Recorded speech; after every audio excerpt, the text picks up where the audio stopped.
Iowa, the Hawkeye State, or as some know it, the place where the tall corn grows. But there's another side of Iowa, a part often not seen and only heard about in bits and pieces, woven together through campfire stories passed down through generations, and adding the mystery and lore of what some would call paranormal. The supernatural, disrupted spirits, stories of ghosts and hauntings, cryptids, UFO sightings, and alien encounters. Stories of the unexplained and unimaginable, but stories that nonetheless simply exist and lurk in the shadows of the 29th state. This is Iowa Shadow Files.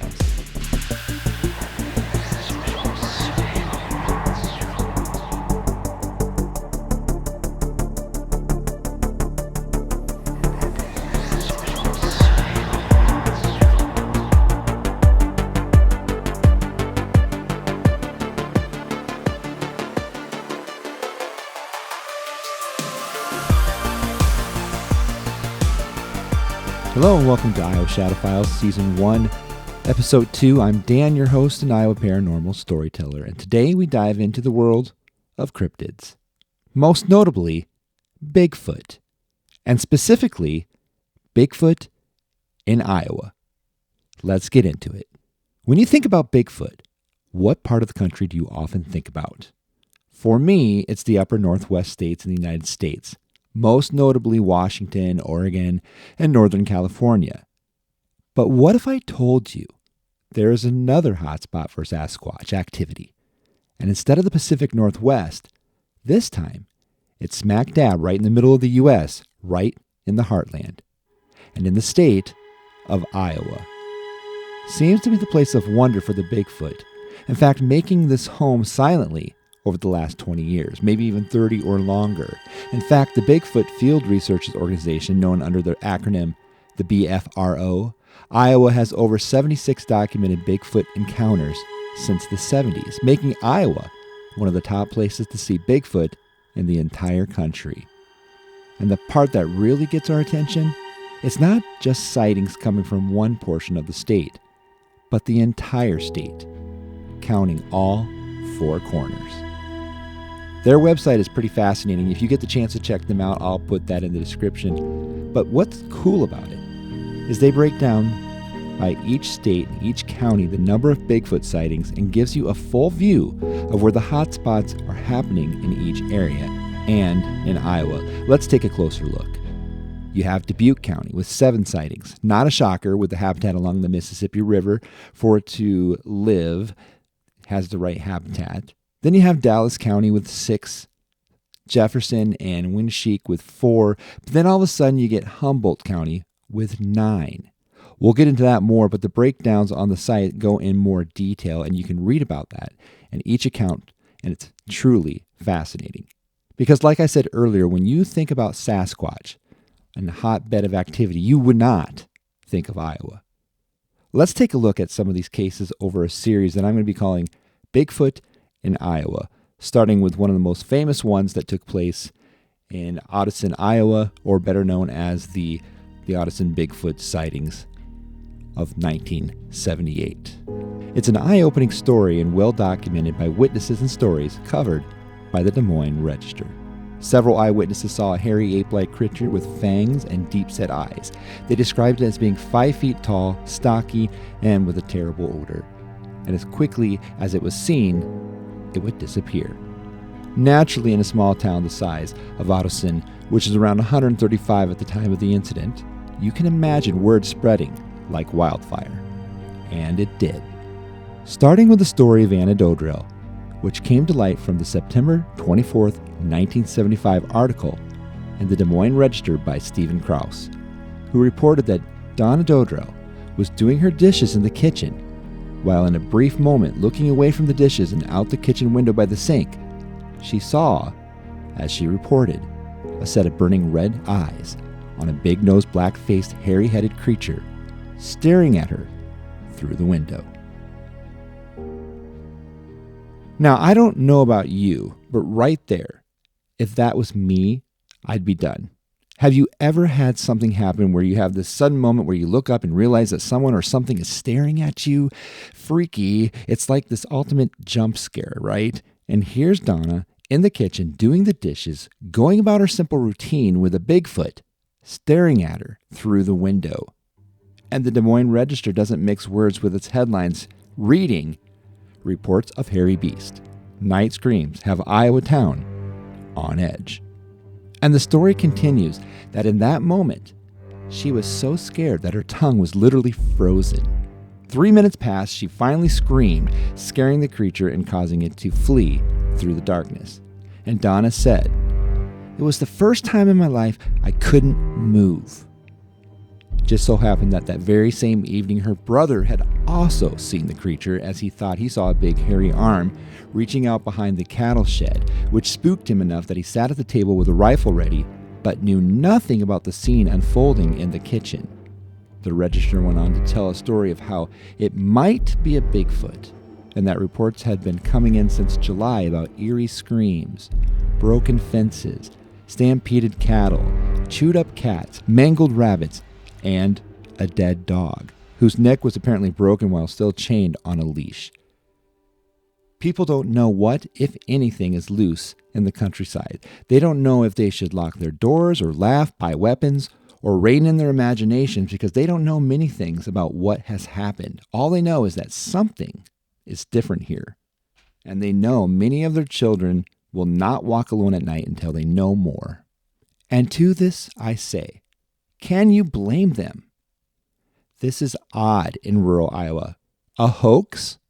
I guess maybe. But killing a dog to pull off a joke might be a little extreme, wouldn't you say? And what about the eyewitnesses' accounts? Was it their mind playing tricks? Or is this really Bigfoot? The story doesn't end there. 24 hours later, 18-year-old Robert Newell IV was getting ready for work in his home, which is about 2 miles away from Ottosen. He hears a whining noise from the backyard and is later quoted, "No horse or pig could have ever made it." Looking out the back window towards the barn, Newell reported he saw a tall, hairy, hunchbacked figure go into the barn, jump sideways into a manure spreader, went out and stood for a moment, then got into a grain spreader, and appeared to Newell to be looking for food.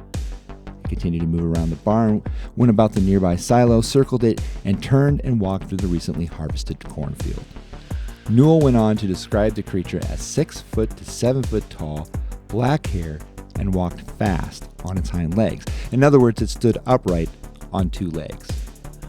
Okay, so this is back-to-back interesting sightings in Ottosen, but it doesn't stop there. The Des Moines Register continues.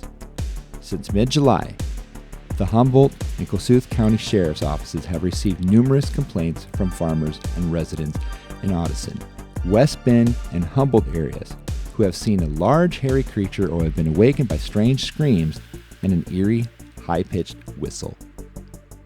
Many believe that the creature or creatures is Bigfoot, a legendary nocturnal primate that has been reported in history as occupying a position between ape and man. It is also known as Sasquatch, Yeti, and the abominable snowman. Humboldt and Kossuth counties. You might have Bigfoot on your hands. More on Bigfoot right after this. Hey there, Dan here with Iowa Shadow Files. I want to thank you for tuning in wherever you listen to your podcast, whether Spotify, Apple Podcasts, YouTube, or a host of others. We look at the Iowa Shadow Files as a community. And with that, we'd love to hear from our listeners. You can reach us at iowashadowfiles@gmail.com. That's iowashadowfiles@gmail.com. Whether you have a story to share or something you would like to check out, if it's a surrounding paranormal in Iowa, we'd love to hear about it. And like we say on this channel, we know there are more places, more stories, more questions, but we also know the truth is still out there. Let's get back to the story. Okay, so let's get back to the rest of the story. We're telling the story of Bigfoot in Iowa today. However, realistically, the story of Bigfoot in Iowa is way too big a story to cover in just one podcast episode. So in fact, the topic of Bigfoot, Sasquatch, if you will, is so big that entire podcasts are dedicated to it. So in this series, we'll touch on a few of the stories, But the truth is that this is a topic in Iowa Shadow Files that we can come back to the well, so to speak, again and again. And honestly, I'm not an expert on Bigfoot. Who is really? In the world of the paranormal, there isn't an exact science. And as a pseudoscience, we just want to make sure that we listen. Reserve judgment, keep an open eye, clearly an open mind, because here's the deal with topics like Bigfoot. It's a mixed crowd, with believers and unbelievers alike. And here at Iowa Shadow Files, we want to tell the story. We want to do it in a way that gives people a platform to share and not be judged. And you know what? It takes courage for someone to tell stories that some might say are crazy. One of the things that has blown my mind on this particular topic is the amount of people who not only believe but are full-time participants in the investigation on the existence of Bigfoot. Now, we're working on interviews on this subject, so if you cover Bigfoot or are part of an ongoing research on the existence of Bigfoot, particularly in Iowa, I'd love to hear from you. And this leads us back to the Ottosen Bigfoot sighting of 1978. So the town was divided. Half believed it was Bigfoot, half believed it was a hoax, or simply just a part of a wild imagination. As one resident was quoted, it left a strange feeling in the town. Some people even made light of the situation, drawing on humor and placing a sign beneath the Ottosen sign on Highway 222, simply saying this: "Welcome to Bigfoot Country." A letter was received by the local post office addressed Bigfoot Country, and another local resident thought it would be funny to wear a monkey mask and walk into the post office. But it was a different story altogether at the local grocery store, where locals were sharing stories of mutilated animals, screams in the night, footprints that were 2 hands wide by 3 hands long. Unusual feces were being found, frightened children so terrified that they couldn't even sleep at night and were too scared to walk the streets of the town by daylight. And Marvin Anderson had this last bit to say before the article concluded. "I tell you, if you're a non-believer after you talk to a few of these people, you have to believe there's something, but I don't know if it's the Bigfoot connection." And it was Anderson who was called to Ottosen back in July, when 3 boys, ages 10 through 12, came home terrified from something they saw.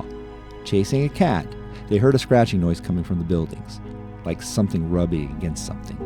So they tossed a rock into the building.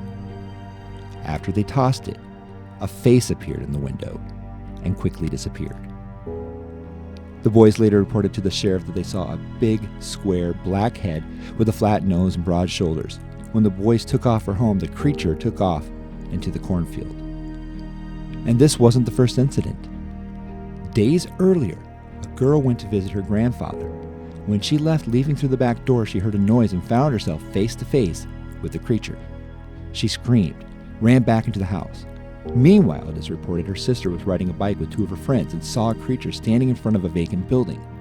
Being curious in what it was, they rode the bikes up to the building and saw a hairy head looking out from behind one of the buildings. Having the creature naturally scare them, and I have to admit, that would freak me out as well, the girls went home, had their brother and friend go investigate the building with their dog, and sure enough, they encountered the creature as well. And in the process sent the dog in. After seeing it, the dog came out yelping. Then there was the story of the Hinkins family and Young family investigating why their dogs were barking. And they saw the creature again. It was a block away, but once it saw them, it took a step towards them before they both quickly went back into their homes. I don't know about you, but when I hear the stories of mutilated animals, it changes the story quite a bit for me. If it's a hoax, why all this violence? Why the killing of pets and animals, the scaring of children, all for a joke? And the multiple sightings, these are clearly stories beyond a hoax. And if it is, it's quite the elaborate, overreaching hoax. And the story begins to take flight, and this is when the hunters arrive in town. More on Ottosen Bigfoot sighting after this. Hey there, Dan here. I just want to thank you for stopping by and giving a listen or dropping a comment. If you like the podcast, consider giving us a follow or simply leaving us a favorable review. We love hearing from all of you, and a nice comment or a positive review helps a lot. We hope you tune in next week as we dive into part 2 of our short series of Bigfoot in Iowa. And this time we'll head up to northeast Iowa to the Yellow River State Forest and follow the story of Bigfoot in that part of the state. Hope you join us again. And if you have a story on this or other paranormal activity in Iowa, you can reach us at iowashadowfiles@gmail.com. That's iowashadowfiles@gmail.com. Welcome back. We've been covering the story of Bigfoot in Iowa. Part 1, the Ottosen Bigfoot Sightings of 1978, and there has been reports and sightings all around Ottosen, Iowa, and has been traveling like wildfire. So much so that a reporter from the Des Moines Register got a hold of it and carried the story. It caught wind with the locals and neighboring communities, and all of a sudden, one day, the hunters arrived. Yes, that's right. Bigfoot hunters. All of a sudden, curiosity seekers began to arrive as far away as Davenport, Iowa, that's been reported. There were reports that some streets that were normally quiet in the small town were so heavy with flowing traffic that a local woman called the sheriff to complain that she couldn't even cross the street in front of her own home. Sheriff Anderson responded by sending 2 deputies to patrol the town, and 1 pickup load of gun-carrying hunters, locked and loaded, were pulled over and sent home. The situation grew worse as locals began to be ridiculed by skeptics to the point where they became reluctant or embarrassed to even discuss the sightings. One person was even quoted in the paper saying, "People are afraid to say anything anymore," going on to say how their kids have been ridiculed by other classmates, and yet others, like Dodrell Newell, remained adamant, saying, "I'm not a nut. I know what I saw." They'll ridicule about it until they're unlucky enough to see it themselves. And stopping here for a moment. See, that's the thing about all of this. The sensitivity of the topic. People afraid to tell their stories, afraid they won't be taken seriously. People afraid they will be seen as crazy. And it's summed up like this. The postmaster at Ottosen had a closing statement. Edna Camden shared with the Des Moines Register that she had neither seen nor heard the animal, but sees and hears most of the Ottosen residents on a daily basis. At first they thought it was a hoax, but there's been so many classes of people, there's been so many different farmers, townspeople who've seen it, that they're taking it more seriously. Quote. So looking at the case of Ottosen, Bigfoot sightings, what was going on here? Was it Bigfoot? Was it a hoax? Could so many citizens, well known and respected, both older and younger, that were credible witnesses to this thing, seeing this Sasquatch, this Bigfoot, if we call it that, could they be wrong? Well, we'll dig a little deeper on the subject because maybe it was Bigfoot, but maybe it wasn't. The Storm Lake Times Pilot came out with their own view regarding the matter in an article written on February 25th, 2014, which was entitled, "Bigfoot Lives Near West Bend." Now, for a little correction on some matters, first off, Ottosen isn't in Humboldt County, which is listed on the Bigfoot Research Organization website as such. It's actually a little further north in Kossuth County. Not a far stretch, though, as they are very close. Easy mix-up, but the town itself is pretty close to some other areas, including West Bend. So possibly some of the other sightings posted for areas around Humboldt might be related to the Kossuth reports. But it's the interview that takes place in the article that really makes you stop and go, where Jerome Kohlhaas is quoted in saying, "It was the biggest scam in the history of Iowa." Okay, stop right there. So we have a skeptic in the house. Let's take a closer look. Kohlhaas goes on to share with the reporter that it was all a hoax by a trickster in the area, some Iowa farm kid from St. Joe, actually, on Highway 169, somewhere between Humboldt and Algona. And there is a gorilla costume somewhere, he says, but nobody's saying where it is, and it hasn't been located, and nobody has revealed who it was. Kohlhaas says when they started shooting, the outfit disappeared. So, okay, I have 2 opposing thoughts on this. Here's the first.